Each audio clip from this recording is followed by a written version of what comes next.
What would you do if an alien found its way into your mind and began showing you other people's thoughts? This is Absolute Martian Manhunter, issue number 2, a haunting continuation of one of DC's most psychological and unsettling tales. His parents were dead, slumped in their chairs, the static hum of a game show still playing across the television, while blood pooled beneath their bodies. Trigger stood frozen in the hallway, the gun still warm in his shaking hands. Around him, conspiracy posters plastered the walls. Aliens, abductions, government mind control. And among them all, a white alien's eyes stared back at him. Meanwhile, somewhere across the city, Detective John Jones walked the empty streets. Colored smoke curled through the air like whispers only he could see. He'd tried ignoring the strange visions of the red-eyed Martian haunting him. It's not real, he told himself. None of this is real. But when he lit another cigarette, the smoke twisted upward into the shape of the same Martian's face. What happens in your head also happens, the voice whispered. John clenched his jaw, tossing the cigarette into the gutter. The voice wouldn't stop. Resistance, it said softly, is futile, but not how you think. Understanding comes later, the voice said. Total understanding results in mind self-destruction. John spun around and shouted into the night, "Leave me alone!" But the Martian appeared again, this time close enough to touch. Its hand reached out, ghostly and green. "Be calm," it whispered, and suddenly John was calm. His memories flickered. His honeymoon with Bridget, his mother's cinnamon rolls after school, all washing through his mind like a flood of warmth. "We've been to Mars," John muttered. "We have pictures. There's nothing up there." "Not Martian," the voice corrected. "Not literal, symbol, concept, alien, different, far away." Everywhere John looked, it followed, appearing on a crosswalk light, in the grin of a baby in a stroller. "We must go, John," it whispered. "The parents are already dead. He will soon decide on Serta Street." John's patience finally cracked. He leaned down toward the baby stroller, desperate to confront the hallucination. "What do you want from me?" he demanded. "I, you, we," the Martian replied, its voice echoing inside his skull. "Our mind. Hunt, kill, save, redeem, heal." The mother screamed, snatching her child away from John as she ran. Across town, Trigger Taylor packed his parents' car, leaving their corpses behind as he drove toward his next target. "We must hunt," the Martian murmured. "The human race is under attack." "Under attack from what?" John asked, his heart pounding. "Open your eyes," the voice whispered. "Martian vision." The colors around John brightened until they pulsed with energy. For the first time, he could see thoughts, shimmering streams leaking from the minds of everyone nearby, each one filled with despair, paranoia, rage, and fear. The more he watched, the more the world warped, twisting into an ugly reflection of their emotions.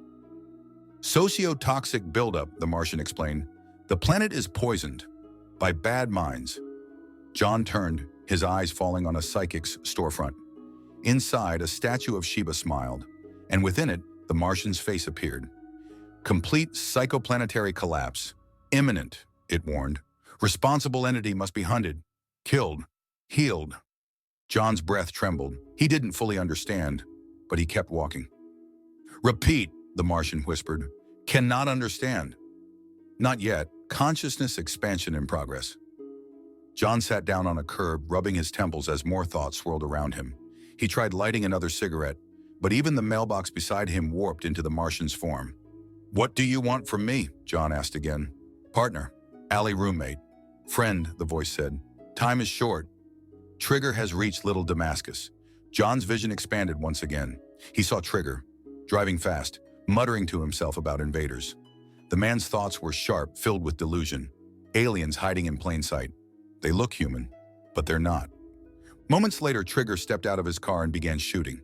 John's phone buzzed. "Agent Jones, possible active shooter event near your location. PD en route." John crushed his cigarette. "On my way." He jumped into his car, the colored smoke swirling inside the vehicle as the Martian took shape beside him. "Let's ride, partner," it said.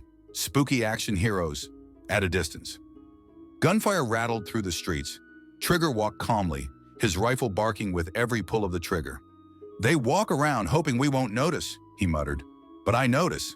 He fired again. John's car screeched to a stop. He rushed out, shouting, "Trigger!"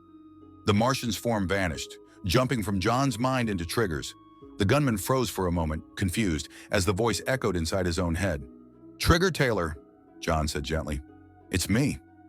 "Clyde Toomis." Trigger blinked. "Toomis? How long's it been? I hardly recognize you." John smiled faintly. "It's me, buddy.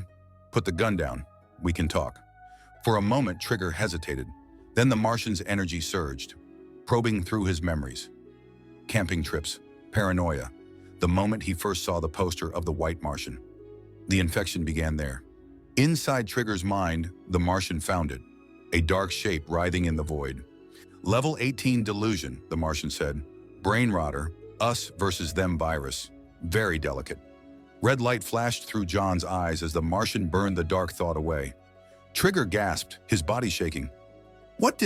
Oh my God, what was I doing?" he whispered, his voice cracked with horror. And then, a gunshot.